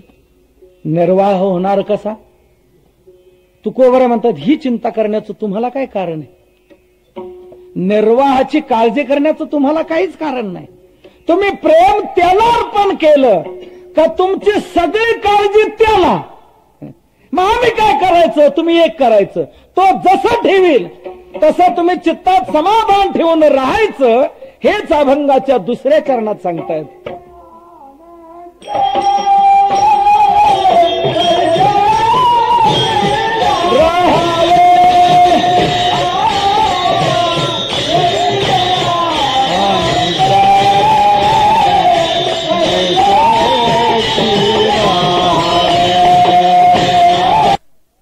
तुम्ही प्रेम देवाला समर्पण केल्यानंतर तुम्हाला काळजी करण्याचं काही कारण नाही. तुमची सगळी काळजी त्या देवाला. तुम्ही फक्त एकच करायचं, तो जसं ठेवील तसं चित्तात समाधान ठेवून राहायचं. कोणी म्हणेल, आम्ही कुठे असणार, त्याला कसं काय कळणार? तुकोबाराय म्हणतात, तो अनंत आहे. ठेविले अनंते. अनंत कोणाला म्हणतात? ज्याचा देशाने नाश नाही, ज्याचा कालाने नाश नाही आणि ज्याचा वस्तूने नाश नाही. तो व्यापक असल्यामुळे त्याचा देशाने नाश नाही, तो नित्य असल्यामुळे त्याचा कालाने नाश नाही आणि सर्वात्मा असल्यामुळे वस्तूने त्याचा नाश नाही. नव्यापित्वा देशतोंतो नित्यत्वान नापि कालतः न वस्तुतोपि सार्वात्म्यात अनंत्यम ब्रह्मणि त्रिधा. म्हणून तो सर्व देशात आहे, सर्व काली आहे आणि सर्व वस्तुरूप आहे. म्हणून तुम्ही कोणत्याही देशात जरी असला त्याच्या लक्षात येणार, तुम्ही कोणत्याही कालात जरी असला तरी त्याच्या लक्षात येणार. म्हणून तुकोबाराय म्हणतात, तो सर्व तुमची दखल घेणार आहे. तुम्हाला काळजी करण्याचं काही कारण नाही. जो सर्वांचा सांभाळ करतो तो तुमचा करणार नाही का? नाथ महाराज म्हणतात, सकळ जीवांचा करीतो सांभाळ, तुझं मोकलेला ऐसे नाही. जो सर्वांचा सांभाळ करतो तो तुझा करणार नाही का? शहाणा बाप जो असतो, मी मुद्दाम शहाणा शब्द वापरतो, शहाणा बाप जो असतो तो आपले आबरू जाऊ नये म्हणून नालायक पोराला खाऊ पिऊ घालतो. नालायक एखादा मुलगा असला, कामधंदा न करणारा, वाह्यात उडाणटप्पू टवार मुलगा जरी असला तरी तो शहाणा बाप त्यालाही सांभाळतो. त्याला सांगतो, बाळ्या तुला काय पाहिजे ते मला मागून घ्यायचं, पण इथे घरात मर, बाहेर कुठं जायचं नाही, कोणापुढे हात पसरायचा नाही, काम करू नको, दुकानावर जाऊ नको, काही करू नको, इथे घरात राहा, तुला सर्व पुरवायची माझी तयारी आहे, पण कोणाकडे जाऊ नको, हात पसरू नको, कोणाला काय म्हणू. नालायक पोराचं हे तो शहाणा बाप रक्षण करतो. मग सांगा, असा जो बाप आहे तो दर महिन्याला 25,000 रुपये रोकड कॅश पगार स्लिप्स हातात आणून देणारा जो आज्ञाधारक मुलगा आहे, त्या मुलाला तो सांभाळेल की नाही? हो, जरूरच सांभाळणार. जो काम धंदा न करणाऱ्या नालायकाला सांभाळतो, तो काम धंदा करणाऱ्या आज्ञाधारकाला सांभाळणार नाही का? तसं जे देवाला मानत नाहीत अशाही अवलादींचा सांभाळ देवच करतो. माफ करा, राग मानू नका बरं का, शब्द गेला. आणि खरंच असे जगात आहेत देवच नाही म्हणणारे, परंतु त्यांचा सांभाळ देवच करतो आहे. मग जे देवाची भक्ती करतात त्यांचा तो सांभाळ करणार नाही का? म्हणून तुकोबरा म्हणतात, तुला काळजी करण्याचं काही कारण नाही. तू प्रेम त्याला अर्पण केल्यानंतर तुझी काळजी त्याला, तुला काळजी करण्याचं काय कारण? तू फक्त एकच चित्ती असू द्यावे समाधान. तो जसं ठेवेल तसं चित्तात समाधान ठेवून राहायचं. काळजी करण्याचं काय? मला एक साधा लौकिक दृष्टांत सांगतो सावकार. आपण आपली बैलगाडी घेऊन आपल्या व्याह्याच्या गावी गेलो. व्याह्याच्या दारात बैलगाडी सोडली, बैल बांधले, घरात जाऊन पलंगावर तक्क्याला टिकून बसला आणि हा विचार करू लागला, बैलांना आपण कडबा आणला नाही आणि आपल्याला डबा आणला नाही, आता आपल्या जेवणाचं कसं काय? मला सांगा, ही काळजी करण्याचं याला काही कारण आहे का? नाही. मग ही काळजी कोणाला? हा व्यायाला, ज्याच्या दारात गाडी सोडली त्याला काळजी. मग घरात असो अगर नसो, पण त्याला खाऊ घालावं लागतं. याच्याकडे जा त्याच्याकडे जा, उधारी नाही तर उसनवारी करून काही करून आणावं लागतं आणि याला खाऊ घालावं लागतं. लोक विचारतात, का हो भाऊसाहेब गडबड कसली? हो, काय सांगायचं, ती पिढा आली ना घरात. पिढा म्हण की काही म्हण, पण तुला त्याला खाऊ घालायला पाहिजे. म्हणजे याला काळजी करण्याचं कारण आहे, काळजी त्याला. तसं आपण आपली गाडी देवाच्या दरवाजात सोडली ना, काळजी करण्याचं काय कारण आहे आपल्याला? काळजी त्याला. तुकोबार म्हणतो, तुम्हाला काळजी करण्याचं कारण नाही, तो काळजी करणार आहे, तो सर्वांचा सांभाळ करणार. एखाद्या वेळेला व्याही बेजबाबदार असतो, पण देव बेजबाबदार नाही. व्याही बेजबाबदार म्हणजे आपला व्याही आलाय, स्टँडवर उतरलाय, असं कळल्यानंतर कुलूप बंद करून दुसऱ्या गावी निघून जाणारा. तसा देव बेजबाबदार नाही. देव सर्वांचा सांभाळ करतो. कारे नाठविसी कृपाळू देवासी पोसितो जनासी एकलाची. तो एकटा सर्वांचं भरण पोषण करतो आहे. सगळे जेवल्याशिवाय देव जेवत नाही. भगवान सर्वांचा सांभाळ करणार आहे. फुटती तरुवर उष्ण काळ मासी जीवन तयासी कोण घाली. पाषाणाचे पोटी बैसला दरदूर तयामुखी चारा कोण घाली. म्हणून सर्वांचा सांभाळ करणारा एक परमात्मा आहे. त्याचं नावच काय? विश्वंभर. विश्वाचं भरण पोषण करतो म्हणून त्याला म्हणतात विश्वंभर. मग असा तो आहे. मग तुला काळजी करण्याचं कारण का? तू फक्त एकच, तो जसं ठेवील तसं राहायचं. एरवी तरी तुम्ही काय करू शकणार आहे? नाही देवाच्या इच्छेप्रमाणे राहायचं. आपण काय करू शकणार का? शेवटी आपल्याला देव ठेवील तसंच राहावं लागतं की नाही? मग रडत राहण्यापेक्षा चित्ती असू द्यावे समाधान. चित्तात समाधान ठेवून राहा. जे होईल त्यात समाधान मानावं. काही हो, काही दिवाळं जरी निघालं तरी समाधान मानावं. तुकोबारांनी मानलंय की नाही? बरे झाले देवा निघाले दिवाळे. दिवाळं निघणं वेगळं, दिवाळं काढणं वेगळं बरं का. आता याच्या स्पष्टीकरणाची काही गरज नाही. दिवाळं जर निघालं तरी समाधान मानावं. बायको जरी मेली मरू नये, कोणाची बायको मरू नये, पण यदा कदाचित मेलीच तर समाधान मानावं. बाईल मेली मुक्त झाली देवे माया सोडविली. पोर मेले बरे झाले देवे माये विरहित केले. जे होईल ते समाधान मानायला शिकावं. परंतु माणसं समाधान मानत नाही, रडत बसतात. 6-6 महिने काही लोक अंथरून धरून राहतात, बाहेर निघत नाहीत. काय म्हणतो, संसार बसला, गेली मिली, रडत राहतात. मला एक सांगा, रडून कोणाची बायको परत येणार आहे का? आणि रडून जर कोणाची बायको परत येणार असेल तर आमचं सर्व टाळकऱ्यांचं सहकार्य. कशाला? रडायला. बिचाऱ्याची बायको परत येते, काय हरकत आहे तेवढी मदत करायला. पण रडून जर परत येऊ शकणार नाही तर रडून उपयोग काय? म्हणून घडतंय त्यात समाधान मानावं. तुम्ही बदल करू शकत नाही. आयुष्य जोपर्यंत आहे तोपर्यंत ती बिचारी राहिली. आयुष्य तिचं संपलं, ती निघून गेली. तीच अगोदर जाईल असंही सांगता येत नाही. ती राहील तर कधी तुझा फुटबॉल फुटल सांगतात ना. कोण नेमकं अगोदर जाईल? ज्याचं आयुष्य संपेल त्याला जावं. म्हणून हा एक आपला प्रवास आहे. मी नेहमी सांगत असतो, आपलं गाव म्हणजे एक रेल्वे समजावी आणि घर म्हणजे रेल्वेचा एक डबा समजावा आणि घरातली माणसं म्हणजे डब्यातली माणसं. आता सांगा, ही रेल्वे निघाली, चालली. मला एक सांगा, हे जे रेल्वेतले सर्व प्रवासी आहेत हे सगळे एका ठिकाणी उतरणारे असतात का? नाही. मग कोण कुठं उतरेल, कोण कुठं उतरेल, कोण कुठं उतरेल? कुठं उतरतो मनुष्य? ज्याचं तिकीट जिथलं असेल तिथंच तो उतरतो. मग काहींचं तिकीट एका स्टेशन पुरतं असतं, काहींचं तिकीट लांब लचक असतं. गाडी संपते पण तिकीट संपत नाही. त्याचं तिकीट पुढच्या गाडीला चालतं. तसं घरातल्या डब्यात कोण कोण कुठली कुठली तिकीट काढलेली असतील काय सांगता येत नाही. काहींचं तिकीट एका स्टेशन पुरतं असतं. लातूरला बसला, पुढचं कोणतं स्टेशन? हरंगुळ. हरंगुळला उतरला, एका स्टेशन पुरतं तिकीट. तसं घरात मुलगा नाही, योगायोगाने झाला, आनंद झाला, पेढे आणले, वाटू लागला, अर्ध्या गावाला पेढे वाटून झाले. तितक्यात घरून निरोप आला, भाऊसाहेब पेढे वाटणं बंद कर.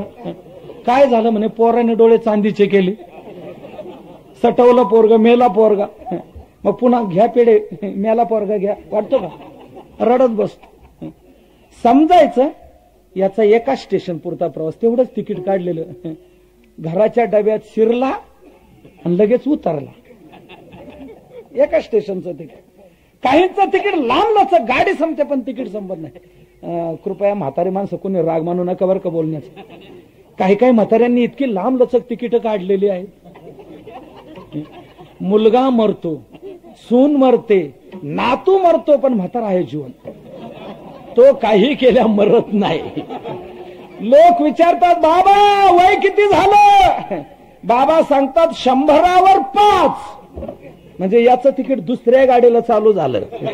100वर 5. आयुष्यरूपी तिकीट घ्यायचं इथे. तिकीट कोणतं? आयुष्य हेच तिकीट. चेकर कोण? यम हा चेकर आहे. तो पाहतो कुठलं तिकीट चाल, उतार, बरोबर यमच्या प्रमाणे करतो. मला एक सांगा, आता एक महत्वाचं तुम्हाला विचारतो, द्या सोडून बाकी. आपण गाडीतून प्रवास करत असताना आपल्या डब्यातला, आपल्या शेजारचा मनुष्य, त्याचं स्टेशन आल्यावर जर तो उतरला, आपण रडतो का? रडत नाही. उलट म्हणतो बरी झाली मोकळी जागा बसायला. ताठून गेलो होतो म्हणतो, हा इकडून तो तिकडून, अशी गर्दी. तो उतरला की म्हणतो बरी झाली मोकळी जागा बसायला. तसं आपल्या प्रवासामध्ये आपल्या घरातला, आपल्या डब्यातला मनुष्य जर एखादा उतरला त्याचं स्टेशन आल्यावर, चित्ती असो द्यावे समाधान,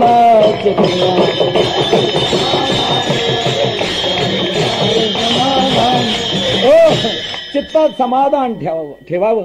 कारण आपण बदल करू शकत नाही. होणार ते होणारच, घडणार ते घडणारच, त्यात बदल होऊ शकत नाही. मग तुकोबारा म्हणतो तुमचा रडून उपयोग काय? तेव्हा ठेविले अनंते तैसेचे राहावे, चित्ती असो द्यावे समाधान. परंतु काही माणसं समाधान ठेवत नाही, चिंता करत राहतात. तुकोबारा म्हणतात चिंता करत बसून मिळणार काय? पदरात काय तुमच्या पडणार? तुम्ही जितकी चिंता कराल तितकं केवळ दुःखच दुःख तुम्हाला मिळणार. हेच तुकोबारा अभंगाच्या 3ऱ्या चरणात सांगताय.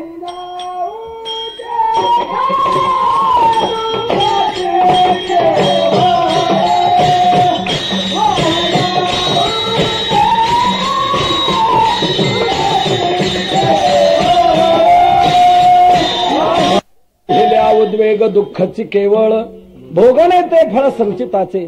तुकोबारा अभंगाच्या 3ऱ्या चरणात सांगतात, उद्वेग वाहिल्या केवळ दुःखाची.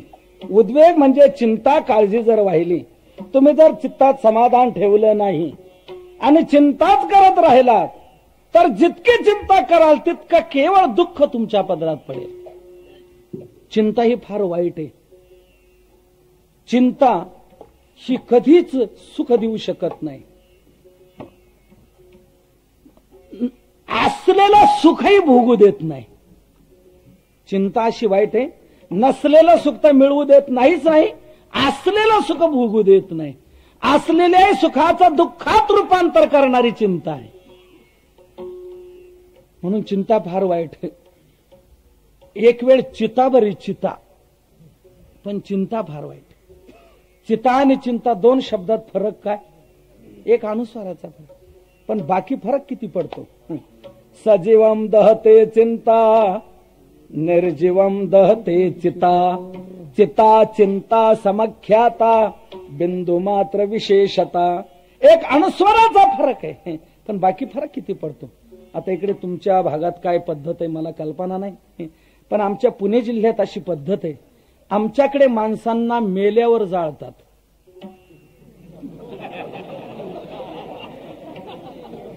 इकडे काय भागाभागात भिन्न भिन्न चाललेली असतात. आमच्याकडची पद्धत सांगितली.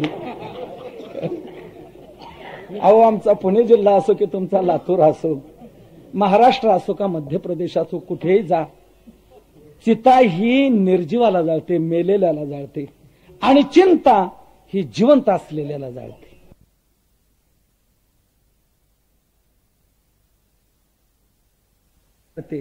आणि चिंता अशी वाईट आहे की ती पावलं पावले जाळत राहते. चिंता ऐसी डाकिनी कलिजा काटकर खाय, वैद्य बिचारा क्या करे रे कबतक दवा लगाय. चिंता रोग फार वाईट आहे. पण काही माणसं इतकी चिंता करतात की मरणाच्या पुढची. प्रकाश महाराज माऊलींनी म्हटले, जिने याही परवती वाहती चिंता. चिंताम परिमेयांच्या प्रलयांताम उपाश्रिता. या श्लोकावर म्हणतात, याची एका ऐती तयाची या कर्म प्रवृत्ती, जिने याही परवती वाहती चिंता. मरणाच्या पुढची काळजी करतात. काय म्हातारी माणसं बरं, मुलं का उधळपट्टी करू लागली काय, ह्या म्हाताऱ्याला ते सहन होत नाही. कारण म्हातारा हा गरिबीतून वर आलेला असतो, म्हणून तो जपून खर्च करत असतो. त्याने गरिबीची वेदना भोगलेली असते, म्हणून तो काटकसर करत राहतो. पण याची जी मुलं असतात ना, ती श्रीमंत बापाची मुलं असतात. त्यांना गरिबीच्या वेदना माहीत नसतात, म्हणून ते भरमसाठ खर्च करतात. ते या बापाला सहन होत नाही. मग नेमका दोघांचा त्रास्तीत होतो. हा बडबड करत राहतो, ते काय ऐकत नाही, आणि हा काय थांबत नाही. म्हाताऱ्याची व्याख्याची, ज्याचं कोणी ऐकत नाही पण जो बोलल्याशिवाय राहत नाही, त्याचं नाव म्हातारा. सारखी बडबड चालू. कधी कधी मुलांना इतका चिडून म्हणतो तो, अरे अरे माझ्या डोळ्यात देखत तुम्ही काय उधळपट्टी लावली. अरे मी कसं कसं कमवलं, काय काय केलं. याची टोपी त्याच्या डोक्यात, त्याची याच्या डोक्यात, दोघांची. एवढं मी कमवून ठेवलं आणि माझ्या डोळ्यात देखत तुम्ही काय उधळपट्टी लावली. अरे मी आहे म्हणून चाललंय, मी मेल्यावर तुमचं कसं होईल म्हणतो की नाही. मी मेल्यावर तुमचं कसं होईल म्हणजे हा मरणाच्या पुढची त्यांची काळजी करायला लागला की नाही. मी मेल्यावर तुमचं कसं होईल. ती पोरे अशी विचित्र असतात. ते म्हणतात आमचं चांगलंच होणार आहे, तुम्ही मरूनच बघा. हा मात्र त्यांची काळजी करत राहतो, मी मेल्यावर तुमचं कसं होईल, आणि व्यथित होतो. चिंता ही फार वाईट आहे. जितकी चिंता तितकं आपल्या पदरात दुःख पडणार. तुकोबारा म्हणतात, का बरं? त्याचं कारण आहे, भोगणे ते फळ संचिताचे. जीवनात सुखदुःखाचा भोग जो घडून येतो त्याला कारण आहे संचित. जसं पूर्व कर्म असेल, ते भोग द्यायला जसं आलं असेल तसं तुम्हाला जीवनात सुख मिळणार आणि दुःख मिळणार. त्यात तुम्ही बदल करू शकत नाही. कर्मभोग हा अटळ आहे. मोठमोठ्यांना चुकवता आला नाही, अवताराधिक देवांना चुकवता आला नाही. त्यांना त्यांच्या जीवनात दुःख भोगावं लागलं. भिल्ले विंदले शारंगधर, कर्मे श्रीराम वनवासा केला, कर्मे रावण क्षय पावला, वियोग घडला सीतादेवी. अवताराधिक देवांना देखील कर्मभोग चुकला नाही. म्हणून कर्मभोग अटळ आहे. ते सुखदुःखात्मक प्रसंग जीवनात येणार, त्यात तुम्ही बदल करू शकत नाही. तेव्हा रडत राहण्यापेक्षा चित्ती असू द्यावे समाधान. इथे फळ शब्द वापरलाय. भोगने ते फळ. सुखदुःखात्मक भोग जे आपल्या जीवनात येतात हे आपल्या संचिताचं फळ आहे, म्हणजे आपलं पूर्वी करून ठेवलेल्या कर्माचं फळ आहे. कर्म उभयविध असतं, चांगलं आणि वाईट. जे चांगलं कर्म, विहित कर्म आपल्या जीवनात घडलेलं असतं त्याचं पुण्य बनतं, वाईट कर्म घडलेलं असतं त्याचं पाप बनतं, आणि ते पुण्य पाप आपल्याला भोग द्यायला येतं. ज्या वेळेला पुण्य आपल्याला भोग द्यायला येतं त्यावेळेला आपल्याला सुख मिळतं, आणि पाप ज्या वेळेला भोग द्यायला येतं त्यावेळेला आपल्याला दुःख मिळतं. म्हणजे सुख आणि दुःख हे आपल्या पूर्वकर्माची फळ आहे, पूर्वसंचिताचं फळ आहे. त्याच्यात आपण बदल करू शकत नाही. मग रडत राहण्यापेक्षा चित्ती असू द्यावे समाधान. होणारा भोग, येणारा भोग सुखाने भोगावा. फळ. प्रकाश महाराज या शब्दातून एक मार्मिक भाव मी आपल्याला सांगतो. फळ म्हटलेलं आहे. कोणत्या झाडाला कोणतं फळ यावं हे आपल्या इच्छेवर आहे का? नाही. मग ते कशावर आहे? त्याच्या बीजावर. बीज कोणतं पेरलंय त्याच्यावर त्याचं फळ अवलंबून आहे. एकाने पेरल्या करडई आणि तोला माझी अशी इच्छा आहे त्याला गहू यावेत, येतील का? माझी इच्छा आहे ना. तुझ्या इच्छेला विचारतो कोण? तू पेरलंय काय त्याच्यावर त्याचं फळ अवलंबून आहे. तसं सुख आणि दुःख ही फळं आहेत, ते तुमच्या इच्छेवर अवलंबून नाहीत.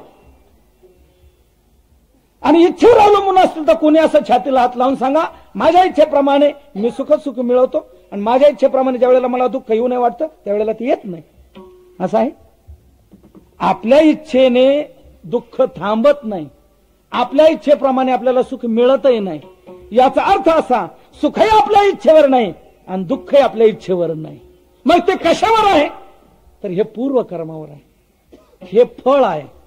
भोगने ते फळ हे आपल्या पूर्वकर्माचं फळ आहे. म्हणून पूर्वकर्म जसं असेल त्याप्रमाणे आपल्याला सुखदुःखात्मक भोग भोगावे लागणार. त्यात आपण बदल करू शकणार नाही. मग तुम्ही रडत राहण्यापेक्षा चित्ती असू द्यावे समाधान. चित्तात समाधान ठेवून राहा. इथे दुसरा एक मार्मिक भाव लक्षात घ्या. काही लोक एवढ्याशा प्रमाणावरून अर्थ नीट लक्षात न घेता सरळ म्हणतात की संतांनी लोकांना प्रारब्धवाद शिकवला आणि आळशी बनवलं. काय नाही, प्रारब्ध जसं संचित असेल त्याप्रमाणे भोग होणार. संचित प्रारब्ध सांगून लोकांना आळशी केलं, असं नाही. ही दुसरी बाजू एक लक्षात घेतली पाहिजे आपण. इथे शब्द कसे आहेत? भोगने ते फळ संचिताचे म्हटलेलं आहे, करणे ते फळ संचिताचे असा पाठ नाही. करणे ते फळ संचिताचे नाही म्हटलं, भोगने ते फळ संचिताचे म्हटले. म्हणजे याचा अर्थ असा, भोग तुमच्या इच्छेवर नाही, तो पूर्व कर्मावर आहे. करायचं काय हे तुमच्या इच्छेवर आहे. करण्यात जीव स्वतंत्र आहे, भोगण्यात जीव परतंत्र आहे. भोगण्यात आपल्याला स्वातंत्र्य नाही. आपल्या इच्छेप्रमाणे भोग आपल्याला घडू शकत नाही. म्हणून भोगाच्या बाबतीत संतांनी विषाद मानत राहण्यापेक्षा ते आपल्या पूर्वकर्माचं फळ हे समजून घ्या, ही चेतना दिली, ही आपल्याला जागृती दिली. म्हणून प्रारब्धवाद जो संतांनी शिकवला तो भोगाच्या बाबतीत शिकवलेला आहे, करण्याच्या बाबतीत जीवाला उत्तेजित केलेला आहे. उठ येथे नघली आड संचित सा शब्द नाड, मनसी होनी निश्चिंता. संचित शब्द तू आणू नको, अरे ओले मुळे भेदी खडकाचे अंग, अभ्यासाचे सांग कार्य सिद्धी. असाध्य ते साध्य करीता सायास कारण अभ्यास तुका म्हणे. उठ, संचित शब्द इथे आणू नको. करण्यात जीवाला स्वातंत्र्य आहे, भोगात पारतंत्र्य आहे. इथून मागे काय केलं ते तसं आपल्याला भोग द्यायला येणार, त्याच्यात आपण बदल करू शकत नाही. परंतु इथून पुढे काय करायचं यात आपण बदल करू शकतो. आज आपण निर्णय घेऊ शकतो. तुकोबरायांच्या सदैव वैकुंठ गमनाच्या त्रिशतकोत्तर सुवर्ण महोत्सव सोहळ्यात निर्णय घेऊ शकतो की आजपासून प्यायची बंद, आजपासून भलतं खायचं बंद, आजपासून वाईट कुठलंही वागायचं नाही, वाईट सोडून देणं, चांगलं ते जीवनात करणं. आज निर्णय घेऊ शकतो. इथून पुढची वाटचाल आपण बदलू शकतो. करण्यात आपल्याला स्वातंत्र्य आहे, भोगण्यात स्वातंत्र्य नाही. म्हणून भोगाच्या बाबतीत ज्या वेळेला जीव हताश होतो त्यावेळेला संत त्याला समजूत घालून समाधानावर आणतात.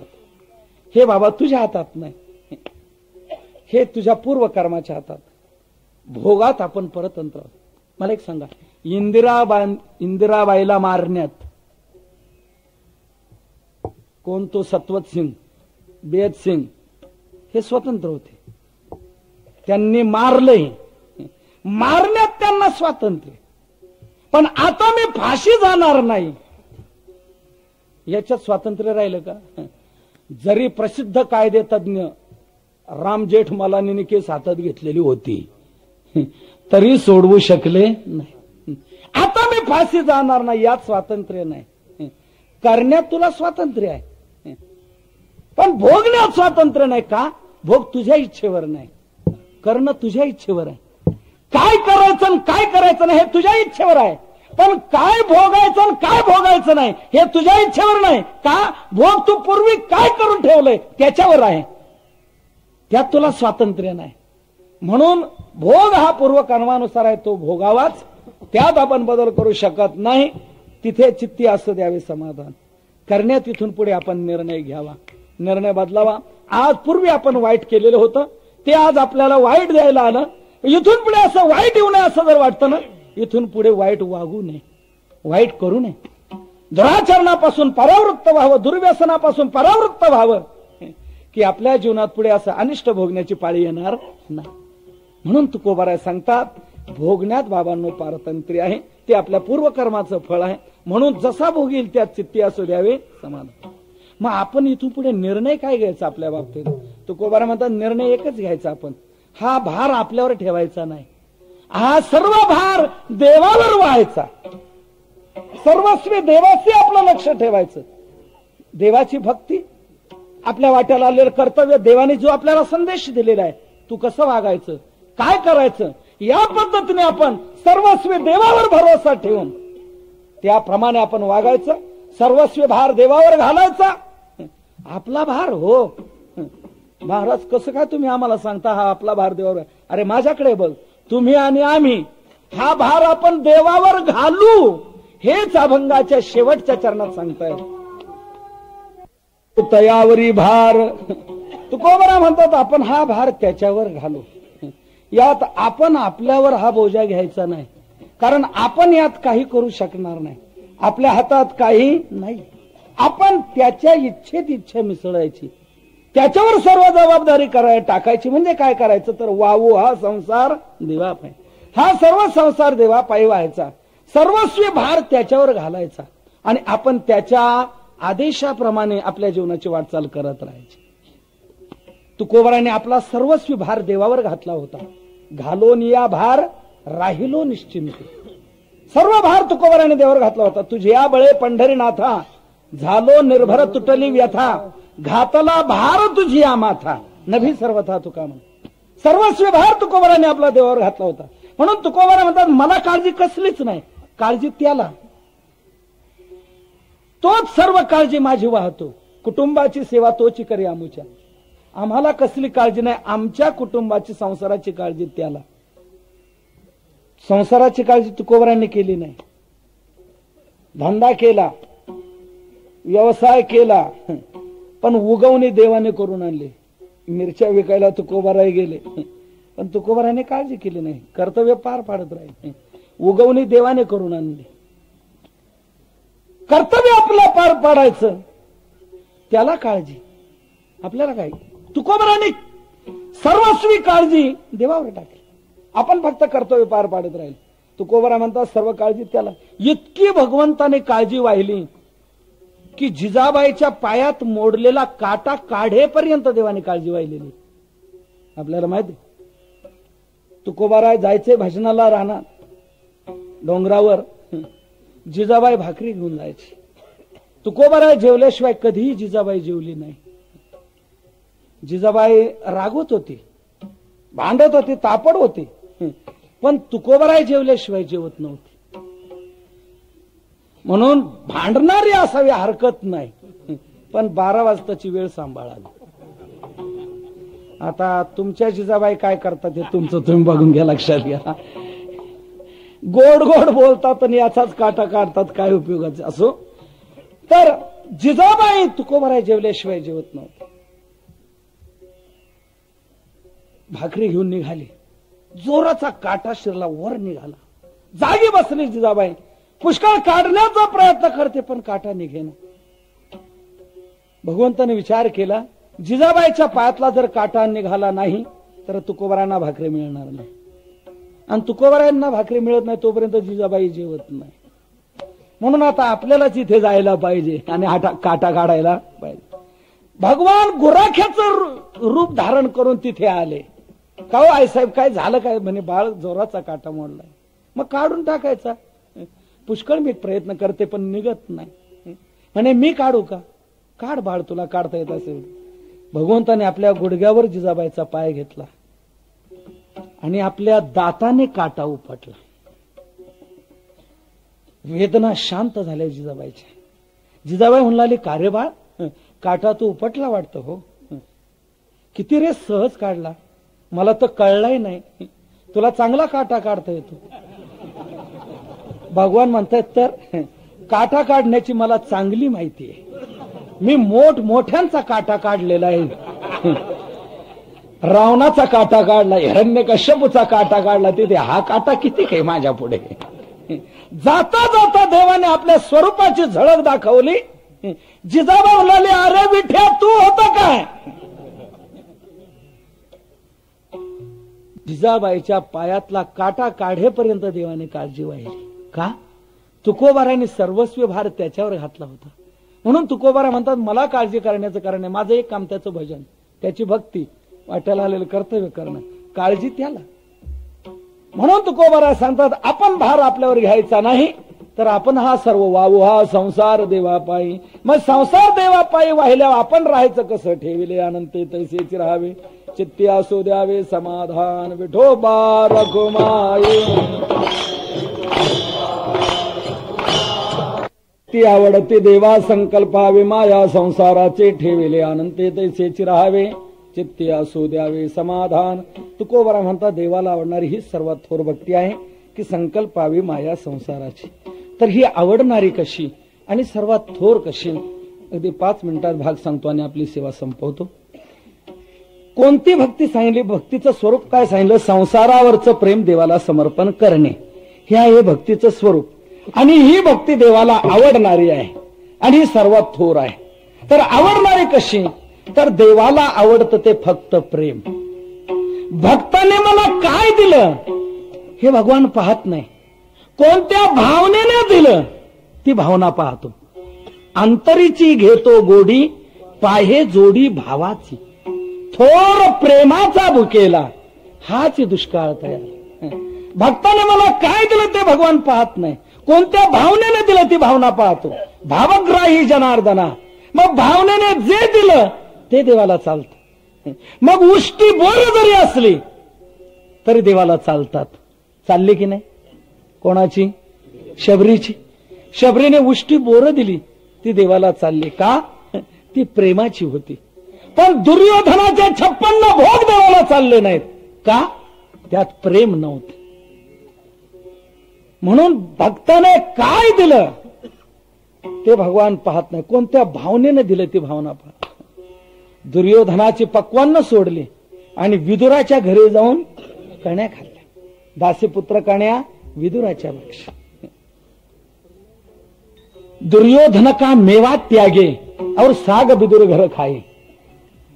दुर्योधनाची पक्वान्न देवाने सोडली. काय? याचा अर्थच असा आहे, भगवान फक्त भाव पाहतो आणि भावाने जे द्याल ते स्वीकारतो. भगवंताने व्याधाचं आचरण पाहिलं नाही, ध्रुवाचं वय पाहिलं नाही, गजेंद्राची विद्या पाहिली नाही, विदुराचा वंश पाहिला नाही, उग्रसेनाचं पौरुषत्व पाहिलं नाही, कुब्जेचं रूप पाहिलं नाही, सुदाम्याचं धन पाहिलं नाही, त्यांचं प्रेम पाहिलं.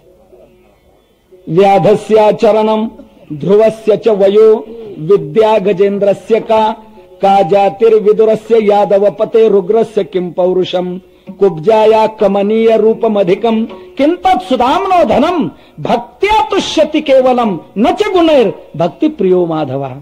भगवान फक्त प्रेम पाहतो, भाव पाहतो. बाकी काही पाहत नाही. प्रेमाने जे द्याल ते चालतं. प्रेमासहित आलेलं काही चालतं. प्रेम नसेल तर तुमचे भोगही चालत नाहीत. देवाच्या दरबारात फक्त प्रेमाला महत्व आहे, प्रेमाला किंमत आहे. मी एक विचारतो आपल्याला, शून्य आहे, शून्य शून्य शून्याला काय किंमत आहे का? काहीच नाही, शून्यच. पण त्या शून्याला एक रेघोड अशी खाली. काय झालं आता? एक झाला. आता एकाच्या पुढे शून्य द्या बरं. आता शून्याला आली की नाही किंमत? या शून्याने किंमत किती वाढवली? 9 वाढवली. पहिला एक आहे, एकावर शून्य दिल्यावर 10 झाले. म्हणजे ह्या शून्याने 9 वाढवले म्हणून 10 झाले. आता या 10वर एक शून्य द्या. आता किती झाले? 100 झाले. किंमत वाढली की नाही? कोणी वाढली? या शून्य. म्हणजे शून्याला किंमत वाढत चालली. या शून्याने किती वाढवले आता? 99 कसे? अहो पहिले 10 आहेत. हा 90 बरोबर. 10वर शून्य दिल्यावर 100 झाले. म्हणजे या शून्याने 90 वाढवले. 100वर एक शून्य द्या. किती झाले? 1000. या शून्याने किती वाढवले? 900. 900 वाढवले, 1000 झाले. 1000वर एक शून्य द्या. 10,000. या शून्याने किती वाढवले? 9,000. आता या 10,000वर एक शून्य द्या आणि मागचा एकाचा आकडा पुसून टाका. आता किती वाढवले? काहीच नाही. कसं काय? आता तुम्ही तर प्रत्येक शून्याची किंमत सांगू लागली. पहिल्या शून्याने 9 वाढवले, दुसऱ्या शून्याने 90, तिसऱ्या शून्याने 900, चौथ्या शून्याने 9,000 आणि 5व्या शून्याने काहीच नाही. म्हणजे याचा अर्थ काय? याचा अर्थच असा आहे, शून्य किंमत वाढवणार आहे, शून्याला किंमत येणारी आहे. पण कधी? मागे एकाचा अगर कोणता तरी आकडा असेल तर. मागे जर आकडा नसेल तर तुम्ही इथून मुंबईपर्यंत शून्य द्या. त्या सगळ्या शून्यांची किंमत शून्यच राहील. त्या सगळ्या मिळूनही एक होऊ शकणार नाही. म्हणजे शून्याला किंमत येऊ शकते किंवा मागे आकडा कोणता तरी असेल तर. तसं देवाला फुलं अर्पण करणं, देवाला फळं अर्पण करणं, देवाला अनेक भोग अर्पण करणं, हे सगळे शून्य. या शून्याला काहीच स्वतंत्र किंमत नाहीये. देवापुढे हे सरते होऊ शकत नाही. मग देवापुढे हे केव्हा चालतील? मागे प्रेम रूपी एकाचा आकडा असेल तर. प्रेमानं तुम्ही जे द्याल ते देवाला आवडतं म्हणून आवडती. प्रेम देवाला समर्पण करणं ही देवाला आवडणारी भक्ती आहे. आणि ही सर्वात थोर म्हटलेलं आहे. सर्वात थोर कशी? तर ही भक्ती काय एकदा घडली की या भक्तीत सर्व भक्तींचा अंतर्भाव होतो. सर्व भक्ती अनायासे घडून येतात. फक्त ही भक्ती पहिल्यांदा घडली पाहिजे, आपल्या जीवनात रुजली पाहिजे. कोणती? प्रेम देवाला अर्पण करणं. ही भक्ती आपल्या जीवनात रुजली का सर्व भक्ती आपल्या जीवनात घडून येऊ शकतात. भक्तीचे मुख्य 9 प्रकार आहेत. श्रवणम, कीर्तनम, विष्णू स्मरणम, पादसेवनम, अर्चनम, वंदनम, दास्यम, सख्यमात्मनिवेदनम. ही 9 प्रकारची भक्ती. मला एक सांगा, ह्या 9ही प्रकारच्या भक्ती केव्हा घडतील? तुकोबारांनी सांगितलेली ही भक्ती असेल तरच घडतील. म्हणजे प्रेम देवावर असेल तरच ह्या 9 भक्ती घडून येतील. नाहीतर कोणतीही भक्ती घडू शकणार नाही. आता श्रवण भक्ती घ्या. श्रवण भक्ती कोणाला घडली? आता इथे नाम सप्ताह आहे. लातूरची लोकसंख्या किती? 3 लाख. कीर्तनाला किती हजार? बाकीचे कुठं बाहेर गावी गेलेत का? बरं, जे कीर्तनाला हे काय लातूर मधलेच आहेत का? कितीतरी बाहेर गावचे आहेत. माझा मुद्दा आहे, श्रवण भक्ती घडली कोणाला? ज्याच्या अंतःकरणात देवाविषयी प्रेम आहे त्याला. ज्याच्या अंतःकरणात देवाविषयी प्रेम आहे ते लांबूनही ते आलेले आहेत. आणि ज्यांच्या अंतःकरणात प्रेम नाही ते शेजारी झोपलेले असतील. म्हणजे याचा अर्थ असा, श्रवण भक्ती घडली कोणाला? ज्याचं देवावर प्रेम आहे त्याला. कीर्तन कोण करू शकतो? ज्याचं देवावर प्रेम आहे तो. स्मरण कोण करू शकतो? ज्याचं देवावर प्रेम आहे तो. पूजा कोण करू शकतो? ज्याचं देवावर प्रेम आहे तो. वंदन कोण करू शकतो? ज्याचं देवावर प्रेम आहे तो. पादसेवन कोण करू शकतो? ज्याचं देवावर प्रेम आहे तो. म्हणजे याचा अर्थ असा, प्रेम देवाच्या ठिकाणी लावलं की सर्व भक्ती घडून येतात. आणि प्रेम जर नसेल तर कोणतीही भक्ती होऊ शकत नाही. म्हणून हिला सर्वात थोर म्हटलं. हेची थोर भक्ती आवडती देवा कोणती? संकल्पावी माया संसाराची. मग आपण राहायचं कसं? ठेविले आनंद ते तैसेचे राहावे, मात्र रडत राहायचं नाही. चित्ती असू द्यावे समाधान. जर चिंता कराल तर वाहिल्या उद्वेग दुःखची केवळ. का बरं? भोगणे ते फळ संचिताचे. मग करायचं काय? तुका म्हणे घालू तयावरी भार. त्याच्यावर भार घालायचा म्हणजे काय करायचं? वाहू हा संसार देवा पायी. मग संसार देवा पायी व्हायला आपण राहायचं कसं? ठेविले आनंद ते तैसेचे राहावे, चित्ती असू द्यावे समाधान. ज्ञानेश्वर माऊले ज्ञानराज माऊले तुकाराम. जय जय ज्ञानेश्वर माऊले